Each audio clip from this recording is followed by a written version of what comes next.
Hey there, it's Simon. Today we're tackling a common issue with LG dishwashers. Dishes still being dirty at the end of the cycle. If your dishwasher is leaving your plates less than sparkling, it might be due to a few key components that need some attention. First, you need to check if any of the wash arms are not blocked by sticking out utensils or improperly loaded items. Only then we will be checking the sump filter, cavity filter, water valve, the heater circulation pump, and the detergent dispenser. Before we dive in, remember to like this video and subscribe to our channel for more DIY solutions that makes appliance repair easy and accessible. With a little guidance, we will get your dishwasher cleaning like new in no time.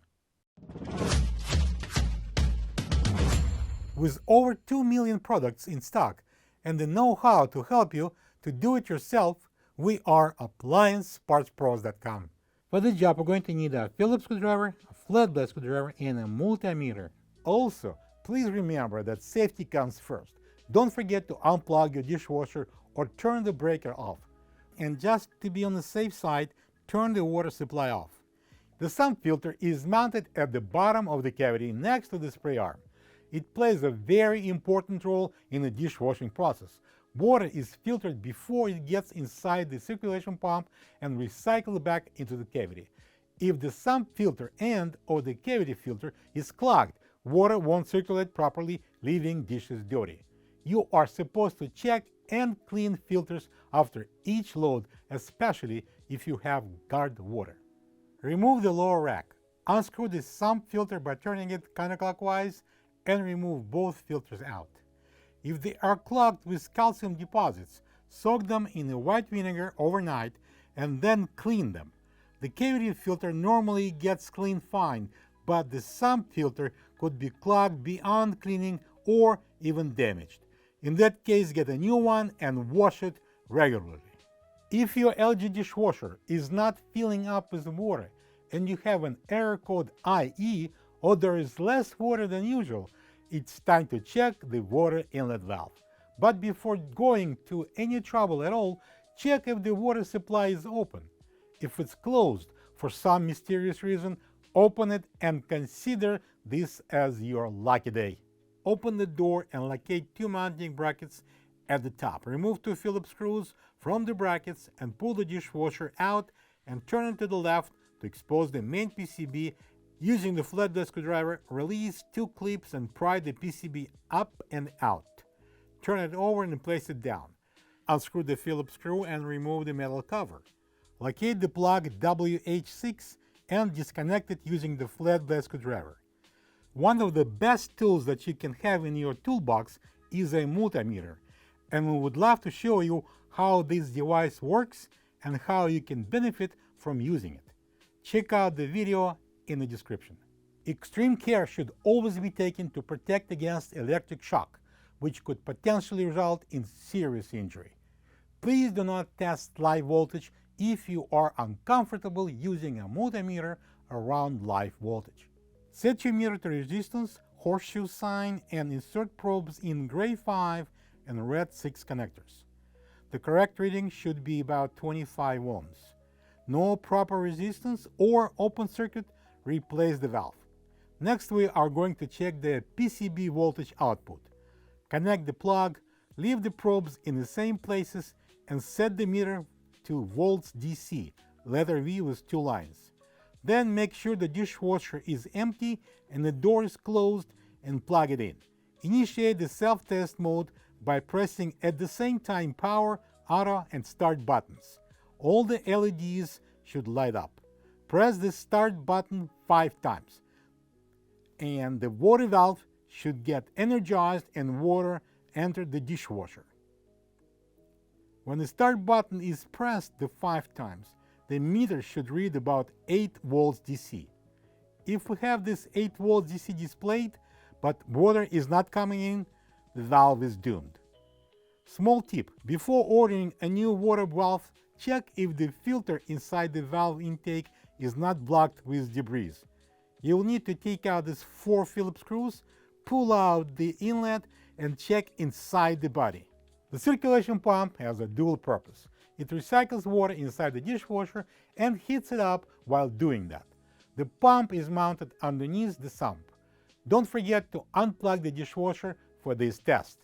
We got our dishwasher out and the PCB opened. Unplug the dishwasher. Get your multimeter set to resistance, horseshoe sign. We are checking the motor windings. Locate plug RD3 with 3 wires, blue, light blue, and white. Check the resistance between white and blue, white and light blue, and blue and light blue. All 3 times you should be getting about 24 ohms.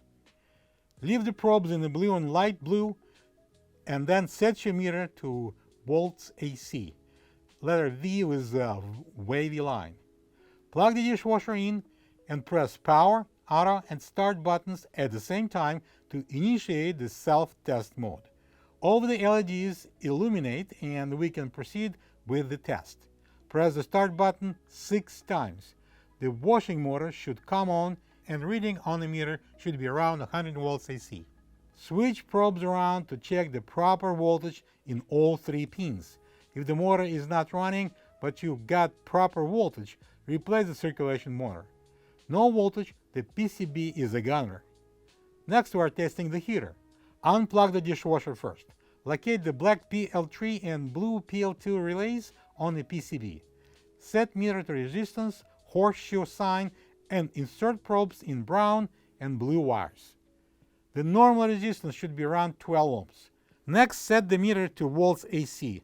It's a V with a wavy line. Plug the dishwasher in and initiate the self-test mode. Press the start button 7 times. The heater should energize and reading on the meter should be around 100 volts AC. When troubleshooting a detergent dispenser, the first thing to check is the dispenser door. Does it latch and stay closed? If not, you just finished the troubleshooting. Simply get a new dispenser. If it does, we need to run a quick self-test. Locate the power, auto, and start buttons. Press them simultaneously. All LEDs should come on, indicating initiation of the test mode. With the dishwasher door closed, press the start button once. The detergent dispenser door should open right away. If not, check the display. The EE code tells you that the PCB has gone bad. But still, you probably want to make sure what part is to blame. Unplug the dishwasher and just to be on the safe side, turn the water supply off. Set your meter to the resistance, horseshoe-like sign.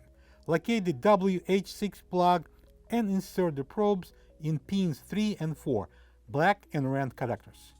If you read about 16 ohms, the solenoid coil is good. If not, replace the dispenser.